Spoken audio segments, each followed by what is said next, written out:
જ્યારે જ્યારે ધર્મની હાનિ થાય, અધમ અભિમાની આસુરી વૃત્તિના લોકો, એની સંખ્યા વધતી જાય, એનો અત્યાચાર વધતો જાય.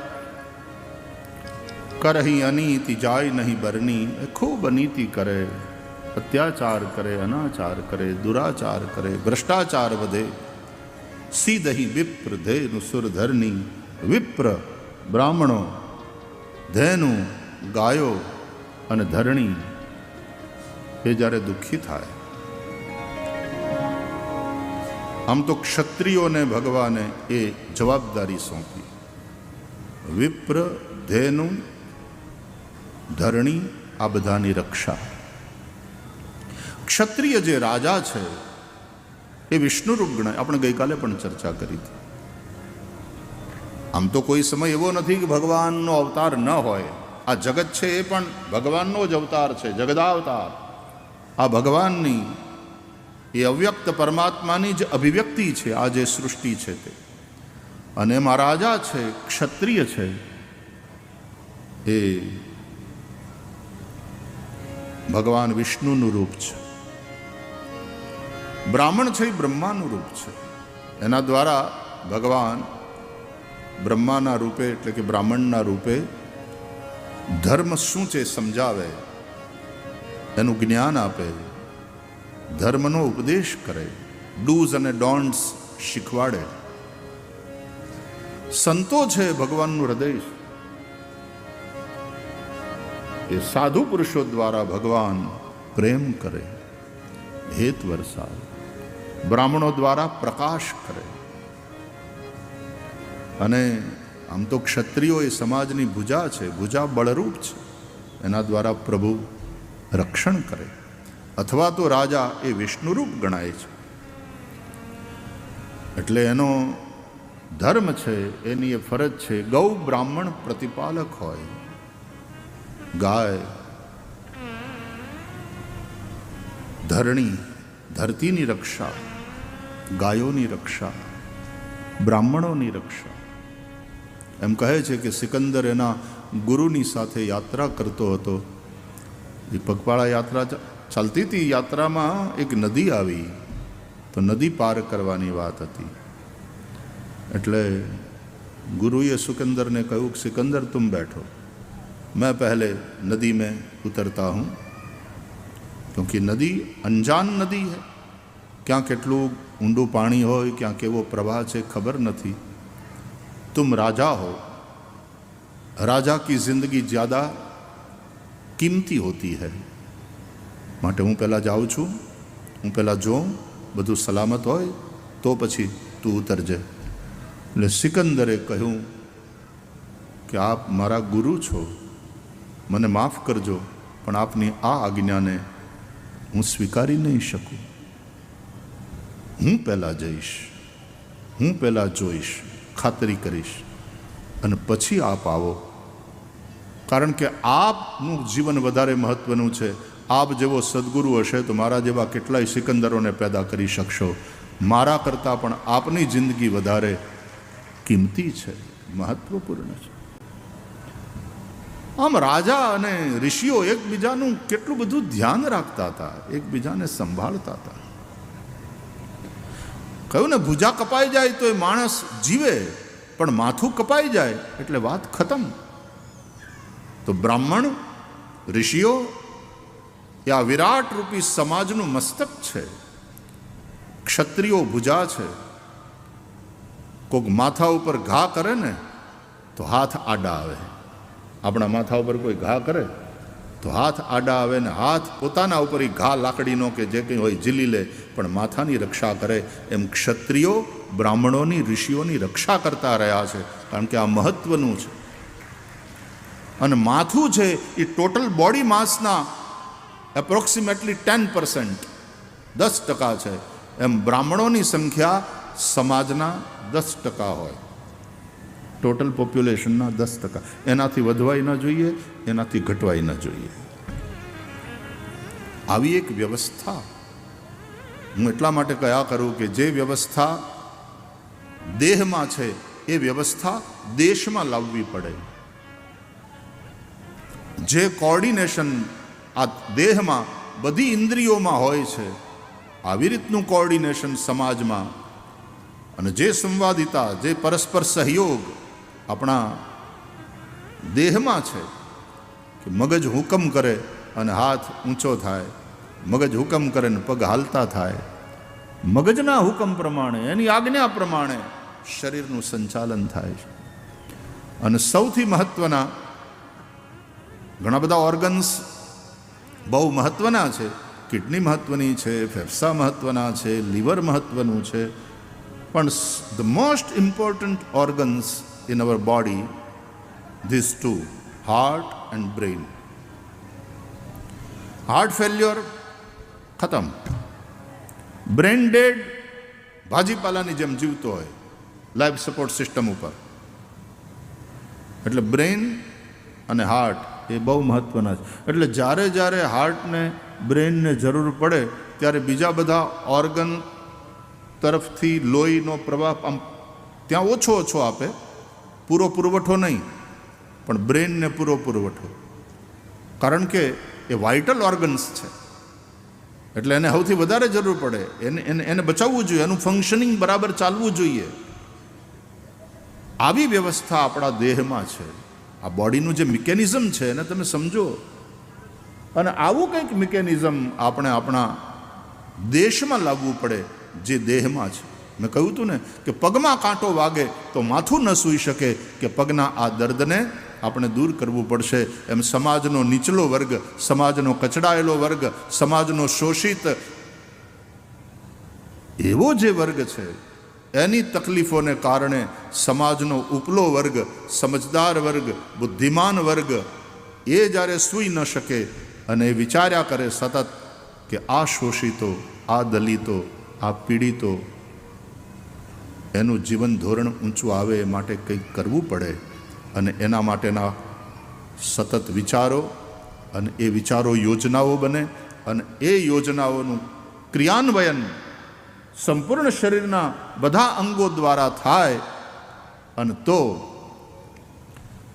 એક સંવાદિતા, એક પરસ્પર પ્રેમ જે આપણા શરીરમાં, અને જે રીતે આપણું શરીર ચલાવે છે પરમાત્મા, એ રીતે આ સમાજને ચલાવવાનો છે, એ રીતે આ સમાજે જીવવાનું છે. એ સમરસતા, પરસ્પર એ સદભાવ અને પરસ્પર એ સહયોગથી. મેં કહ્યું ને, વાહામાં ખંજવાળ આવતી હોય તો હાથ એ ત્યાં પોગી જાય, હે ને. પછી હાથ એમ કે વાહો વાહનું જાણે ભાઈ, આપણે એમ ખોટી મજૂરી નહીં કરવાની. ખંજવાળ વાહને આપે વાગી જાય. વાહમ ખંજવાળ આવે છે ને, એ વાહની તકલીફ છે. વાહો વિચારે, વાહો દૂર કરે.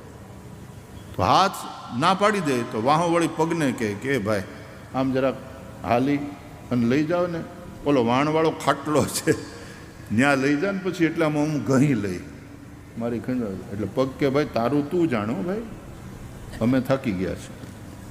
અને પગ પણ વાહની મદદ. એવું થાય છે ક્યારે? ક્યાંક વાગી જાય એટલે તરત હાથ આવે અને તરત હાથ એને આમ પસારવા માંડે. જેમ બાળકને કંઈક વાગ્યું હોય ને માં તરત માથે હાથ ફેરવે, મારા દીકરાને વાગ્યું, એમ વાગ્યું હોય પગને, વાગ્યું હોય ગાલને, છોલાણું ક્યાંક બીજે હોય ને તરત હાથ ત્યાં પોગી જાય એની મદદમાં.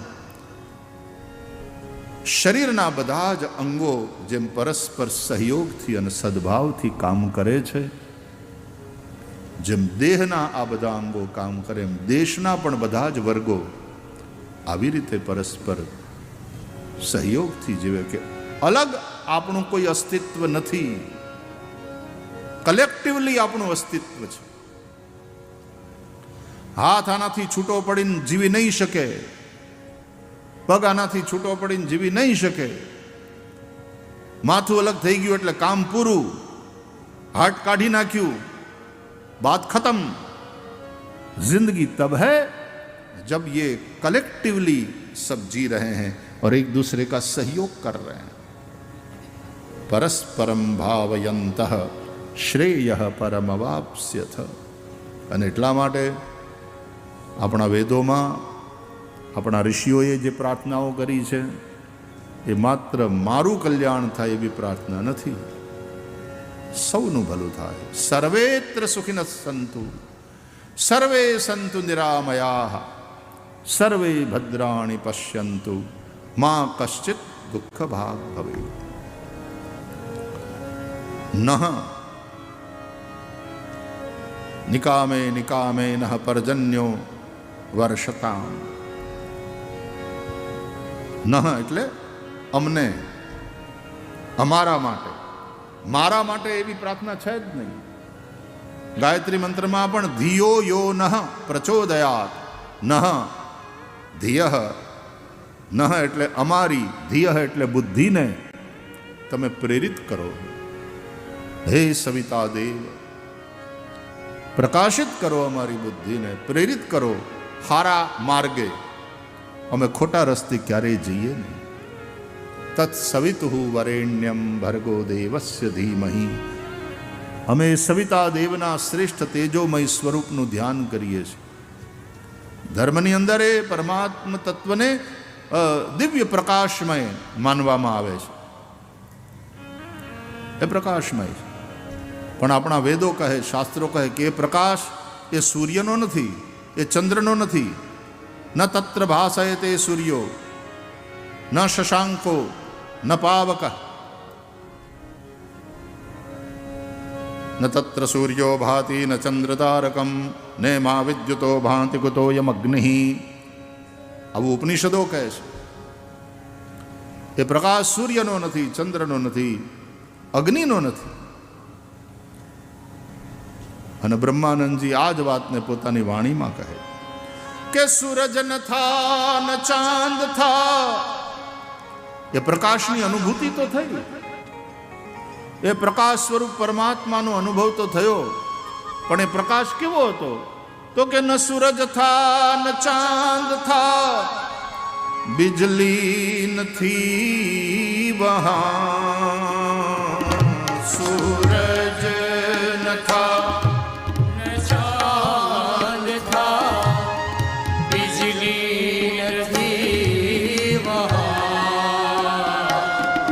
एकदम वो अजब शान का, एकदम वो अजब शान का जलवा दिखा दिया. एकदम वो अजब शान का जलवा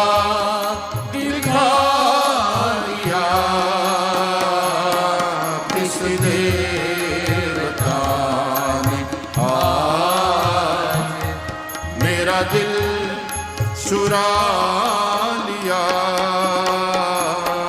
किस देवता ने आज. मेरा दिल चुरा लिया किस देवता ने आज.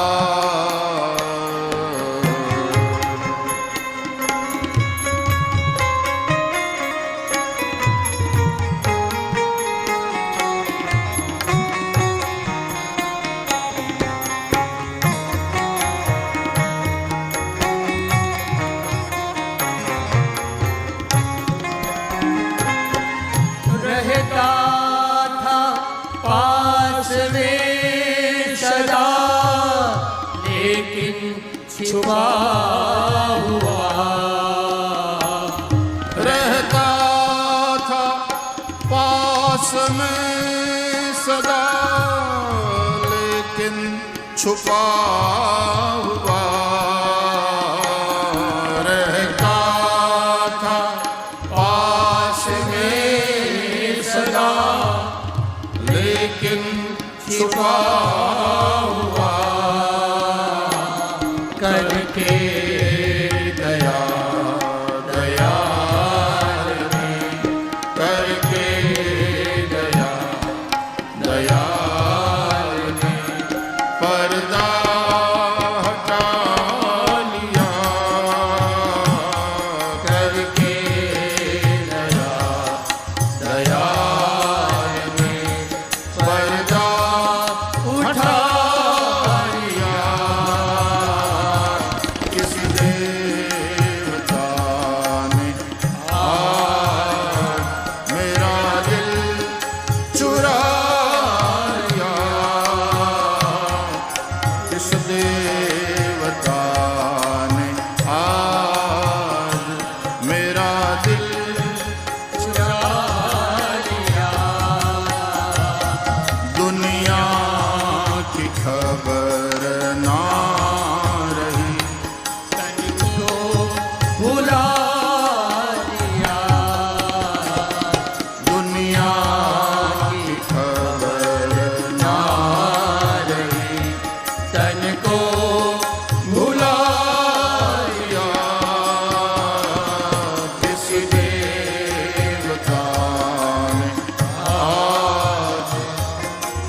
देवताने आरती, किस देवताने आरती।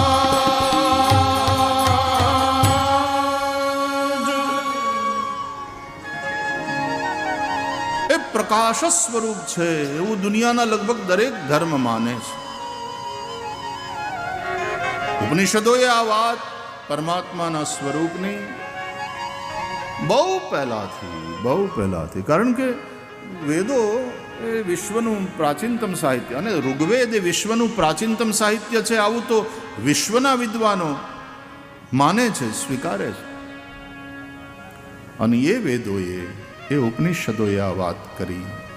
ન તત્ર સૂર્યો ભાતિ ન ચંદ્ર તારકમ નેમા વિદ્યુતો ભાંતિ કુતો યમગ્નિ. એ દિવ્ય પ્રકાશ સ્વરૂપ પરમાત્મા. જુઓ, રાતના વીજળી વહી જાય, લાઇટ વહી જાય અને અંધારું થાય એટલે બહાર કાંઈ દેખાય નહીં, પણ આત્મા એનું જ્ઞાન તો એમને રહે છે. સૂઈ ગયા હોય ને આપણે તોય આત્માનું જ્ઞાન એમને રહે. અને એટલા માટે બહુ સારી ઊંઘ આવે એમ સવારના ઉઠીને આપણે કહીએ છીએ, એકેય સપનું નથી આવ્યું, એક ઊંઘે સવાર પડી, એવી ગાઢી ઊંઘ આવી. એ કેમ ખબર પડી? કોણ જાગતું હતું? એક ગાઢી ઊંઘ આવી, એક પણ સપનું નથી આવ્યું, એ ખબર કોને પડી? ત્યારે ગાઢી ઊંઘનો પણ કોઈક સાક્ષી છે, એ છે આત્મા. એને કારણે ખબર પડે છે. નહીં તો આપણે તો સૂઈ ગયા હતા, સપનું આવ્યું ન આવ્યું આપણને કેમ ખબર? સૂઈ ગયેલા માણસને કોણ આવ્યું હતું, કોણ ગયું હતું, એ ખબર જ ન હોય ને. એમ આપણે તો સૂઈ ગયા હતા, સપનું નથી આવ્યું, કેમ ખબર પડે? આત્મા એ સાક્ષી છે. અને આત્માનો જે પ્રકાશ છે, સૂર્યનો નહીં, ચંદ્રનો નહીં, અગ્નિનો નહીં, આત્મા પોતે પોતાના થકી પ્રકાશે છે. તો એવી એ દિવ્ય જ્યોતિ, એવો એ દિવ્ય પ્રકાશ એ ભક્તોની ભક્તિને વશીભૂત થઈ સગુણ સાકાર રૂપે આવે. પહેલાં તમે જુઓ, આકાશવાણી થાય, લાઇટ પ્રકાશ, અને પછી Akashvani sound, light and sound, અને પછી બીજી બે વાત ટાઈમ એન્ડ સ્પેસ. વિજ્ઞાન પણ આની વાત કરે છે. તો એ જ પરમાત્મા ભક્તોની ભક્તિને વશીભૂત થઈ અને જ્યારે જ્યારે જરૂર પડે અવતાર લે છે. અજોપી સન અવ્યયાત્મા ભૂતાનામ ઈશ્વરોપી સન પ્રકૃતિમ સ્વામ અધિષ્ઠાય સંભવામી આત્મમાયા. ભગવાન કહે છે, હું પોતાની માયાથી, આ મારો ખેલ છે, મારી પ્રકૃતિને સાથે લઈ અને હું અવતરિત થાઉં છું, હું પ્રગટ થાઉં છું. તો વાલા યાદ રાખજો કે આ જે કંઈ છે, પુરુષ એ વેદમ સર્વમ, આ બધું પરમાત્માનું જ સ્વરૂપ છે. આપણે કોકને છેતરતા હોય ત્યારે કોકને નથી છેતરતા, ભગવાનને છેતરવાનું પાપ કરીએ છીએ. ભગવાન તો બધું જ જાણે છે. ભગવાન સાક્ષી છે. જગ પેખન તુમ દેખની હારે, વિધિ હરિ શંભુ નચાવની હારે. એ સાક્ષી છે. એ આપણા બધા જ કર્મોને જુએ છે. અરે કર્મો શું, જે કર્મ હજી કર્યા નથી પણ આપણા મનમાં વિચારના રૂપે છે, એને ભગવાન જાણે છે, કારણ કે અંતર્યામી રૂપે અંદર બેઠો છે. એટલે સાવધાન, સાવધાન. ક્યારે કોઈનું બુરું ન ઈચ્છવું, કરવું તો નહીં, કોઈનું બુરું ઈચ્છવું પણ નહીં. પ્રાર્થના એવી કરવી, સૌનું કરો કલ્યાણ દયાળુ પ્રભુ, સૌનું કરો કલ્યાણ. સર્વેત્ર સુખિનઃ સંતુ, સર્વે સંતુ નિરામયા, સર્વે ભદ્રાણી પશ્યંતુ. માં જૈન મુનિ ચિત્રભાનુનું પદ એટલા માટે આમ યુનિવર્સલ પદ છે. મૈત્રી ભાવનું પવિત્ર ઝરણું મુજહૈયામાં વહ્યા કરે, શુભ થાવા સકલ વિશ્વનું એવી ભાવના નિત્ય રહે, એવી ભાવના નિત્ય રહે. ગુણથી ભરેલા ગુણીજન દેખી હૈયું મારું નૃત્ય કરે. ગુણથી ભરેલા ગુણીજન દેખી હૈયું મારું નૃત્ય કરે. એ સંતોના ચરણ કમળમાં, એ સંતોના ચરણ કમળમાં મુજ જીવનનું અર્ઘ્ય રહે. મૈત્રી ભાવનું પવિત્ર ઝરણું મુજ હૈયા વહ્યા કરે. શુભ થાવું આ સકલ વિશ્વનું, એવી ભાવના નિત્ય રહે, એવી ભાવના નિત્ય રહે. પણ આ સૃષ્ટિમાં જેમ હારા માણસો હોય છે, ગુણિયલ માણસો હોય છે, ગુણથી ભરેલા ગુણીજન દેખી હૈયું મારું નૃત્ય કરે, એવા સંતો, એવી રીતે દુર્જનો પણ હોય છે ને દુનિયામાં. તો ક્રૂર હોય છે, હિંસા કરનારા હોય. પણ એ તો આ સૃષ્ટિનો જે કિસ્સો છે ને, તો દીન ક્રૂર અને ધર્મ વિહોણા દેખી દિલમાં દર્દ રહે. દીન ક્રૂર અને ધર્મ વિહોણા દેખી દિલમાં દર્દ રહે. કરુણાભીની આંખોમાંથી, કરુણાભીની આંખોમાંથી અશ્રુનો શુભ સ્રોત વહે. મૈત્રી ભાવનું પવિત્ર ઝરણું મુજ હૈયામાં વહ્યા કરે. શુભ થાઓ આ સકળ વિશ્વનો, એ ભાવના નિત્ય રહે. એવા લોકોને માટે પણ મારા દિલમાં દર્દ રહે કે આ બધા અજ્ઞાનમાં કેવા ભટકે છે, પાપ કરે છે, ખોટું કરે છે. આ એણે ભોગવવું પડશે, બહુ દુઃખી થશે, નરક એની વાટ જોવે છે. તો એને હું સમજાવવાની કોશિશ કરું, એને ધર્મનું જ્ઞાન આપું, પણ એને હું માર્ગ ચીંધવા ઊભો રહું. જે પથિક માર્ગ ભૂલ્યો હોય, માર્ગ ભૂલેલા જીવન પથિકને માર્ગ ચીંધવા ઊભો રહું. માર્ગ ભૂલેલા જીવન પથિકને માર્ગ ચીંધવા ઊભો રહું. પણ મારી વાત ન માને, એ ઉપદેશ ન સાંભળે,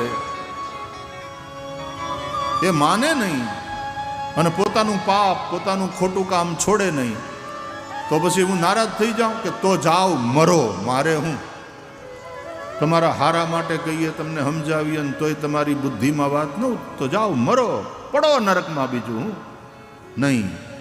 સાધુ પુરુષ આવી રીતનું છીછરું વર્તન ન કરે. કરે ઉપેક્ષા એ માર્ગની, કરે ઉપેક્ષા એ માર્ગની, તો એ સમતા ચિત્ત ધરું. મૈત્રી ભાવનું પવિત્ર ઝરણું મુજ હૈયામાં વહ્યા કરે. શુભ થાઓ સકળ વિશ્વનો, એ ભાવના નિત્ય રહે. એવી ભાવના નિત્ય રહે, એવી ભાવના નિત્ય રહે. પછી હું ભગવાનને પ્રાર્થના કરું કે હે પ્રભુ, મારા સમજાવવાથી સમજતો નથી, તો પ્રભુ તમે સર્વ સમર્થ છો, તમે એની બુદ્ધિમાં પ્રકાશ કરો, તમે એના હૈયાને પ્રેરણા કરો. એ ખોટા રસ્તેથી પાછા વળે, એનું કલ્યાણ થાય, એનું ભલું થાય. આ સૃષ્ટિ ભગવાનમય છે વાલા. આપણે આ વિરાટના જ એક અંશ છીએ. એટલે અહીંયા વૈયક્તિક સ્વતંત્રતાને એટલું બધું મહત્વ નથી આપવામાં આવ્યું. મારે મારા સમાજ માટે થઈ અને જે જતું કરવું જોઈએ એને માટે હું તૈયાર રહું. મારે મારા પરિવાર માટે થઈને જે કંઈ સમર્પણ કરવું જોઈએ એના માટે થઈ હું તૈયાર રહું. હું કોઈના ઉપર બોજો ન બનું, હું કોઈકને ઉપયોગી બનું. યોગી બનવું હોય તો પહેલાં ઉપયોગી બનો. किसी के काम जो आए उसे इंसान कहते हैं और पराया दर्द अपनाए उसे इंसान कहते हैं. यूँ भरने को तो दुनिया में पशु भी पेट भरते हैं, लेकिन पथिक जो बांट कर खाए उसे इंसान कहते हैं और किसी के काम जो आए उसे इंसान कहते हैं. કથાઓના માધ્યમથી આપણને શાસ્ત્રોની આ વાણી સાંભળવા મળે છે. ધર્મની જગ્યાઓમાં જઈએ ને ત્યારે ઓલિયા સાધુ પુરુષોની સેવાને જોઈને આપણને પ્રેરણા મળે છે. ઋષિઓ, જ્ઞાની પુરુષો, સત્વશીલ સાહિત્ય લખનારા સાહિત્યકારો, આ બધાથી આપણને માર્ગદર્શન પ્રાપ્ત થાય છે. એટલા માટે કરહી સદા સત્સંગ. રાજા પરીક્ષિતને શ્રી સુખદેવજી મહારાજ કથા સંભળાવે છે. ભગવાનની લીલાઓની કથા. નિર્ગુણ નિરાકાર બ્રહ્મ એ જ ભક્તોની ભક્તિને વશીભૂત થઈ સગુણ સાકાર બનીને આવે ત્યારે એનાથી સંબંધિત 4 વસ્તુનું બહુ મહત્વ છે. રૂપ, નામ, લીલા અને ધામ. ભગવાનનું રૂપ. ભગવાન ભક્તોને માટે રૂપ બનાવે. રામ રૂપ હોય, કૃષ્ણ રૂપ હોય, પરાંબા ભગવતીના રૂપે, શિવરૂપ, આ બધા એના જ રૂપ છે. એમાં નાનું મોટું કોઈ નથી વાલા. હા, તમે એક રૂપને ભજો, એક નિષ્ઠ રહો, અનન્ય ભાવથી ભજો એ બરાબર. પણ અનન્યતા કે અનન્ય ભાવનો અર્થ એવો નથી કે બીજાને ઉતારી પાડવાના, તો પાછા તમે બીજી રીતે ફસાશો. એટલે એ ન થવું જોઈએ. તમે તમારા ઉપાસ્ય દેવને અનન્ય ભાવે ભજો અને એને જ બધા રૂપમાં જુઓ, કારણ કે આ બધા જ રૂપ એના છે, મારા ઈષ્ટના જ બધા રૂપ છે. સિય રામમય સબ જગ જાની, તુલસીદાસજી કહે. કારણ કે સીતારામ એ એનો ઈષ્ટ છે અને સીતારામ પ્રત્યે એને અનન્ય ભક્તિ છે. એટલે સિય રામમય સબ જગ જાની, પણ બધા જગત આખાને સીતારામમય જોઈ કરવું પ્રણામ જોરી જુગપાની. બધા એને પ્રણામ, કોઈને ઉતારી પાડવાની વાત નહીં.